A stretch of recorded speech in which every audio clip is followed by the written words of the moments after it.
Hi, my name is Fermi, and today we have here Nancy Schwartz. She's the author of Up, Not Down Syndrome. Nancy, could you tell me about your book that you wrote? Yeah, sure. Fermi, it's so nice to be here. Thanks for having me on. And I really appreciate this opportunity. So thank you.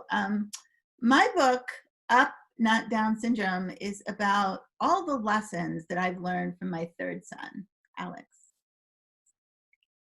Like, I'm aware of the challenges that came with like having your son and all the things you have done to just take care of your son.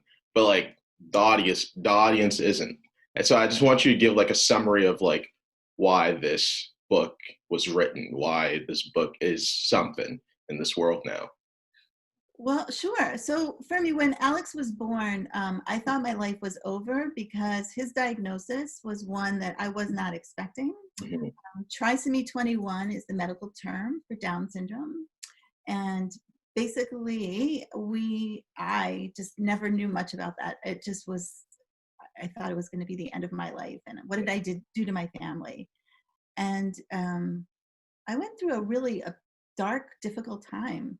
And it took a whole community of people around me to help make me realize that he's beautiful baby, perfect, like every other baby under the sun. And he just brings so much light to everyone. And it went from, the end of my life, oh my God, what are we going to do? To he's one of our greatest blessings and Yes, yeah. really my greatest teacher. He doesn't walk yet. He doesn't talk yet. He can't hold a pencil yet. And I say yet because you never know, Mhm. but he does so much. He has so many gifts that he can do 30 laps in an Olympic sized pool. He's studying the cello. He's in his second year of studying the cello. Second year. Second year. He Wow. knows more about the cello than I do. He needs help, and that's a cello in the background. My cello that's collecting dust.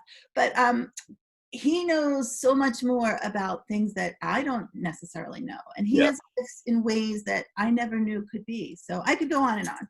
Mhm. No, that's perfect. During the time when you first had him, Alex, and I just want to understand once you start to gain that strength to be able to understand his problem, what was going on. Was it first a mental decision to you know to carry him, or was it more of a action? Was it just I'll just do it, it's just an action? So Or I had no idea that he had this. This was a surprise at his birth. So I didn't know ahead of time. yes, yes, oh, for sure, yeah. Yeah. And so mentally, when he was born, that's such a great question. I think the woman that came to the hospital, Grace Waddell, is a parent of another young man who's 18 now. And she told me three things. She said, people will respond to him the way that you respond. I mean, she visited me in the hospital. I'm like, still just gave birth. And she's telling me these three amazing things that people respond to him the way that you respond to him. In Mm, other words, that my attitude will color how the world will see him. And so absolutely. that was really, really helpful. She also said, Grace said that he's an addition to your family. He's not going to take anything away from your other Yeah. two boys. He's just an addition. And she said, every day, say the serenity prayer. Are you familiar with that? Yes, yes, yes. Control what you can't control. And those three things for me, believe it or not, really, it was like medicine for my soul. I mean, it really helped me because she walked this walk and she has this incredible son who's traveled to Russia and does all sorts of interesting things. Mhm. And it made me see that, yeah, it's going to be okay. And it's going to be more than okay. So Yes. I like what Grace said about, you know, that the way you perceive him is the way others will kind of perceive him. So yeah, there's this movie I watched recently, actually. It's called Friends with Benefits, and it like the main character, Justin Timberlake, his father has Alzheimer's, and he just takes his pants off and just doesn't care and takes his pants off anywhere, right? wow. Just That could be a little challenging. he Yeah, takes his yeah, jeans yeah. this character always yells at his father "Just don't do this, we're in the public." But as the girl that he was talking to and fell in love with was just it's about what you believe, not why, not others, not people are watching, because you have to be there to support him, right? That's So right. one That's day, right. Ultimately, our opinion of ourselves and our family and those we love is yeah, what's important. And we don't always see that because you're always looking in the outside, but really it is. It's an inside job to do. inside, yes, And yes, she went on to say, get him a cute haircut, dress him nicely, all those things that you don't think really matter, but they do. Of yes. course, during a pandemic, it's hard to get a haircut. Yeah, It really is. yeah. It really is. Like my hair is just overgrown right now. I just when you kept saying that, like it seems that you have a lot of built-in hope for your son and just for your life in itself. And like, how did you gain that? Are you like naturally an optimistic person, or was that a self-built, trait? I think it's my parents because, my dad fought in World War II and had to pretend there were bullets in a gun that didn't have bullets. And he wrote an unpublished memoir about his time there when he got a Silver Star during World War II. And Oh, I think his, resilience, and then my mom's optimism, she could she's like sunshine. She emanates positiveness. She's from Minnesota. And, I'll just give you an example. If she sees a car with a Minnesota license plate, she would stop, get out and say, oh, you're from Minnesota. Like she has this like incredible light. Right now she has dementia and she's oh, forgetting a lot. And every conversation is, I miss you, I love you now. But, for my whole time growing up, just such a positive person. I think I would really attribute a lot of my optimism to her and my dad. yeah, I love that. I love that. It really starts with our parents. It's important. And like the same sort of, trait that you have, are you trying to like sort of like mold that into your like your other children? I do. And I had a conversation with my older son about it. And he's like, how do you maintain that? And, we really talk about it a lot. And some days it's harder than others, honestly. I mean, right now, there's times I'm exhausted. Yeah, I see another hashtag of a person killed yeah. by police, or I see the pandemic, the numbers rising. I mean, there's definitely challenges each day. Yes. Um, Yeah, but those challenges are I ultimately have hope. I just finished Barack Obama's book, A Promised Land, read in his voice on Audible. And I mean, so much hope there. I'm optimistic no matter what. I just feel like we have so many amazing teachers in this world that, there's a lot of hope. So yeah. no matter what. And why is teaching important to you? Teaching, okay. Teaching is important to me because I feel like I can make a difference in the world. And maybe some of my students that I've seen, as young kids, like 5 years old, coming from Lithuania with no English, and then maybe now have English and are at Brown studying. Like that's one of my students. Or at Penn, one of my students from Turkey, just flourishing and blossoming there. It's amazing to see that. Even we met not long ago, and Yeah. you were this young kid, and here you are in college making your own podcast. I mean, it's incredible. It's like these seeds you plant in a garden and then they flourish, and it's just amazing. Yes, yes. No, like it's pretty great because I myself was born in Nigeria, and when I came here, like I kind of had to like build up like everything, like English. I had to like I spoke a little bit of English, but like like now when I'm talking, like people are like, oh, like he's been here forever. I'm just like, no, I was not here forever. I came Wow. here when I was 7. I'm 20 now, but it's a Wow. big difference. Yeah. Yeah, so I definitely understand that.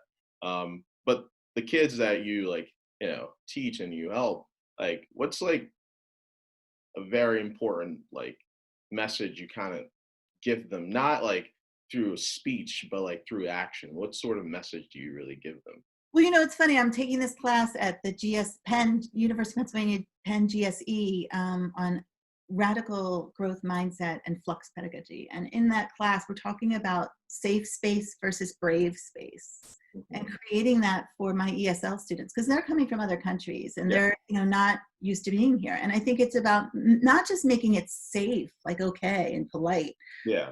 like an incredibly good feeling that they feel part of the community, that it's not just, we're going to help this person learn English, but that they're going to become part of our fabric of our lives, and Yeah. that they feel that belongingness, and not just someone use the term aggressive politeness, not just polite like to that point, but like that they really feel that they are us, and it's not they them but us. Yes. Yes. No, I understand, because like learning English, you cannot learn English on Duolingo, like those apps to learn English, but like and from a different country, because it's sort of, you also have to kind of immerse yourself within the culture to That's kind right. of understand it, because of like English is not like English is so weird. Like with any language too, it's just more of like Yeah. you have like the proper way to say things, but like people tend to not talk in a proper sense. Like we have our own like just different ways of talking in different communities. Like the way you talk in New York City is different from the way you talk in Minnesota. So Definitely. And there's also like, even with young kids, which is what I, primarily teach young kids, is that there's this underground language. yeah, There's language that you have in the classroom, but then there's the underground language that happens in the hallway or the yes, playground. with And your it's friends and your the nuance of that and teaching that. It's a lot. And I think it can be culture shock and overwhelming for kids that come and don't have many resources. It depends on what you're coming with, and it can be really, really challenging. Yeah. And I see with your life, like what God has kind of instilled in your life is the fact of like you have challenges, but through that challenge, you've been optimistic and you have been persistent and you have had perseverance. And then through your work, like I see also like there's a lot of persistency, and there's a lot of perseverance with your kids and stuff. So like my question is basically, how do you kind of stay happy within all this like trial and tribulations and Well, consistency?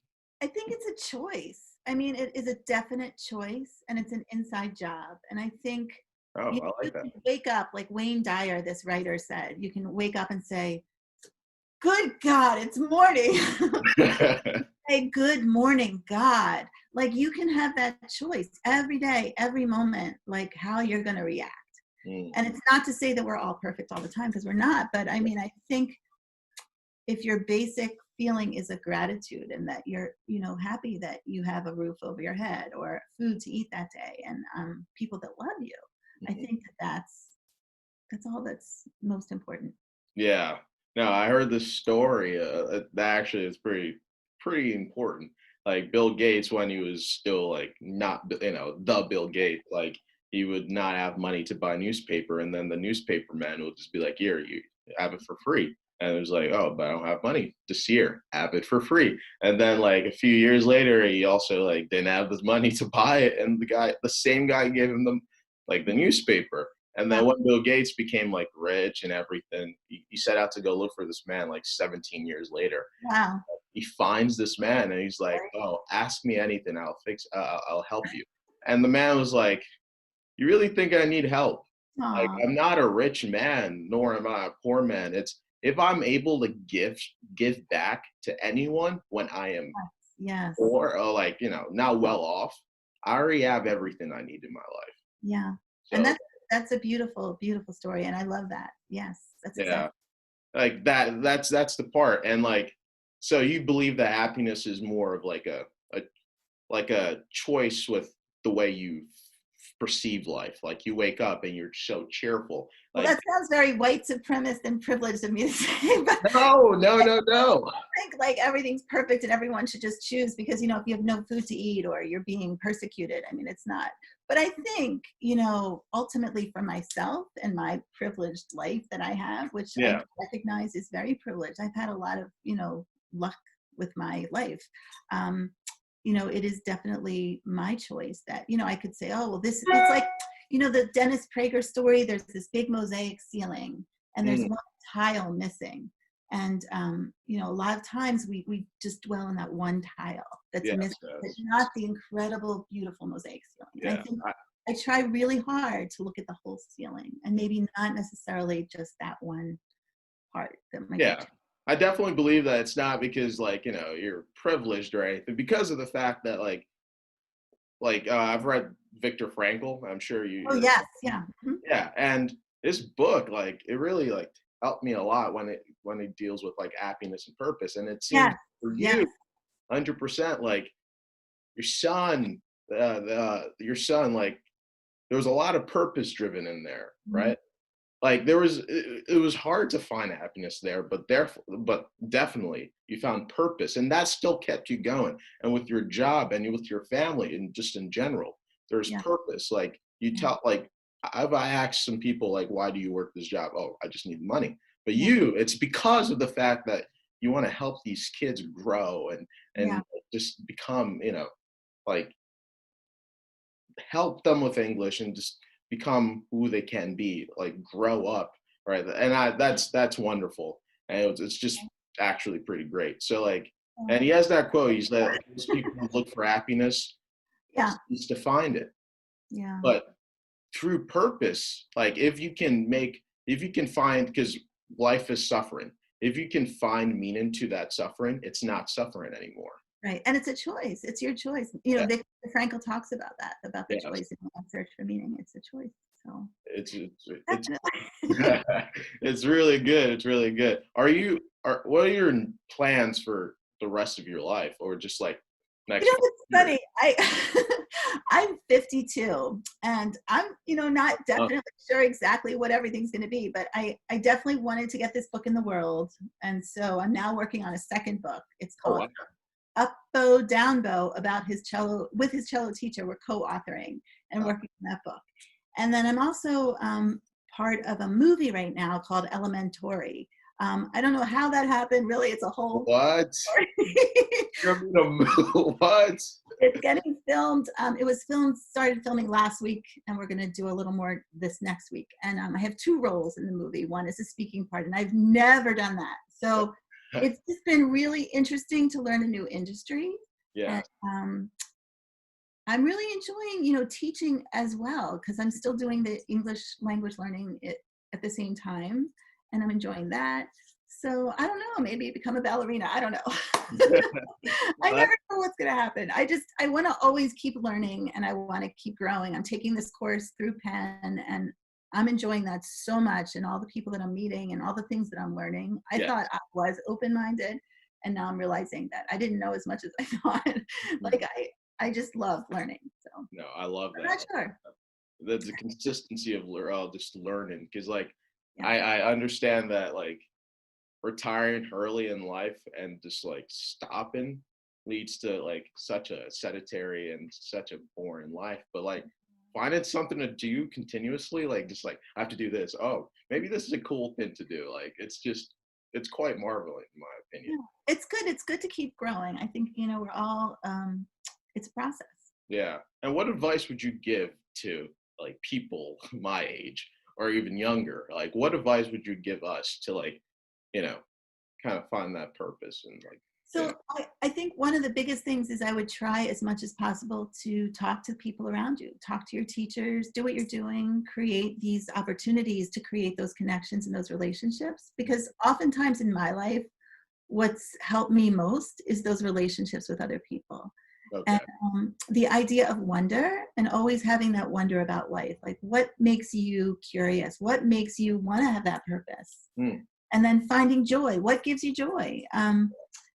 Is it having that coffee watching the sunrise? Is it taking a walk with your friend? And then self-care. I'm learning about that in my class right now, and how, we're all in trauma right now with this pandemic and the racial things going on. And we need to take care of ourselves. Yes. And that's, primary, like Maslow, like safety, food, all those things that are so important. And then we can give to others, good sleep, exercise, taking care of yourself is primary.